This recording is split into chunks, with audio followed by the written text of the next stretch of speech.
அலைக்கும் வரஹ்மத்துல்லாஹி வபரகாத்துஹு. அல்ஹம்துலில்லா. இஷ்ராக் தொழுகையை பற்றிய முழுமையான பதிவு இது. முதல்ல இஷ்ராக் தொழுகிறவங்களுக்கு அல்லாஹ் என்ன நன்மையை கொடுக்குறான், எவ்வளவு சிறப்புகளை கொடுக்குறாங்கிறத பற்றி நம்ம தெரிஞ்சுக்கிடணும். ஹஜரத் நபிகள் நாயகம் ஸல்லல்லாஹு அலைஹி வஸல்லம் அவர்கள் சொல்லியிருக்கிறாங்க. அந்த ஹதீஸை ஹஜரத் அனஸ் இப்னு மாலிக் ரலியல்லாஹு அறிவிக்கிறாங்க. எந்த ஒரு மனிதர் ஃபஜர் தொழுகைக்கு பின் சூரியன் உதயமாகும் வரை காத்திருந்து சூரியன் உதயமான பின் நஃபிலான தொழுகையை தொழுவாரோ அல்லாஹ் அவருக்கு ஏற்றுக்கொள்ளப்பட்ட கபூலான ஹஜ்ஜு உம்ரா செய்த நன்மையை கொடுக்கிறான். அல்லாஹு அக்பர். யார் இஷ்ராக் தொழுகிறாங்களோ அல்லாஹ் அவருக்கு ஏற்றுக்கொள்ளப்பட்ட மக்பூலான ஹஜ்ஜு உம்ரா செய்த நன்மையை அந்த மனிதருக்கு கொடுக்கிறான். அல்லாஹு அக்பர். அவ்வளவு சிறப்புகளை பொருந்திய ஒரு தொழுகை தான் இந்த இஷ்ராக் தொழுகை. ஹதீஸே குதுஸில் அல்லாஹ் சொல்லியிருப்பான், எந்த ஒரு மனிதர் பகலோட ஆரம்ப நேரத்தில் 4 ரக்காத் நஃபிலான தொழுகையை தொழுகிறாங்களோ அந்த மனிதருக்கு அல்லாஹ் பொறுப்பேற்றுக் கொள்ளுகிறான் அன்றைய நாளில். அந்த நாள் முழுக்க யார் ஒருத்தர் இஷ்ராக் தொழுகிறாங்களோ அன்றைய நாள் முழுக்க அல்லாஹ் அவருக்கு பொறுப்பெடுத்துக்கிறான். அல்லாவே நமக்கு பொறுப்பெடுத்துக்கிறான் அப்படின்னா அதை விட நமக்கு வேறு என்ன சிறப்பு வேணும்?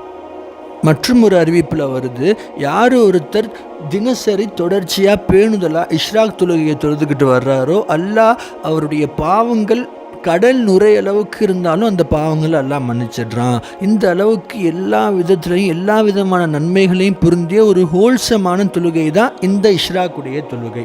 சரி, இந்த இஷ்ராக் தொழுகையுடைய முறையை நம்ம பார்த்துடலாம். முதல்ல இஷ்ராக் தொழுகை எப்போ தொழுகணும், சரியான நேரம் என்னன்னா, இஷ்ராக் தொழுகைக்கான சரியான நேரம் சூரியன் உதயமாகி 20 நிமிடம் கழிந்ததுக்கு பின்னாடி. சூரியன் உதயமாகி ஃபஜர் தொழுகலாம் முடிஞ்சு, ஃபஜருடைய நேரம் முடிஞ்சு சூரியன் உதயமாகி 20 நிமிடம் கழிஞ்சு நம்ம இஷ்ராக் தொழுதுக்கிடணும்.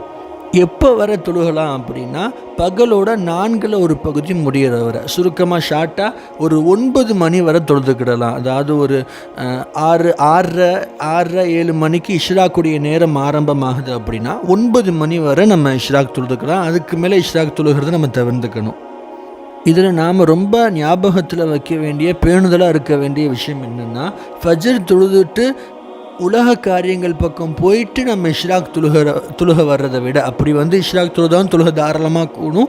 ஆனால் ஃபஜர் தொழுதுட்டு அந்த சூரியன் உதயமாக 20 நிமிடம் கழிகிற வரை அதே இடத்துல உட்காந்து மார்க்கம் சம்பந்தமான காரியங்களை ஈடுபட்டிருந்தோம்னா, குரான் ஓதிக்கிட்டு இருந்தோம்னா, தஸ்பீ செஞ்சுக்கிட்டு இருந்தோம்னா, மார்க்க விஷயங்களை கற்றுக் கொடுத்துக்கிட்டுமா இருந்தோம் அப்படின்னா, அந்த வரிசையிலே இருந்துட்டு சூரியன் உதயமாக 20 நிமிடம் கழிஞ்சதுக்கு பின்னாடி நம்ம இஷ்ராக்குடைய தொழுகையை தொழுதோம் அப்படின்னா அந்த ஒரு தொழுகை தான் ஒரு பக்காவான, ஒரு பரிபூர்ணமான, பேணுதலான இஷ்ராக் தொழுகையுடைய முறை. இதை தாண்டி நம்ம உலக காரியங்களை ஈடுபட்டுட்டு இஷ்ராக் தொழுதான் தாராளமாக கூடும்.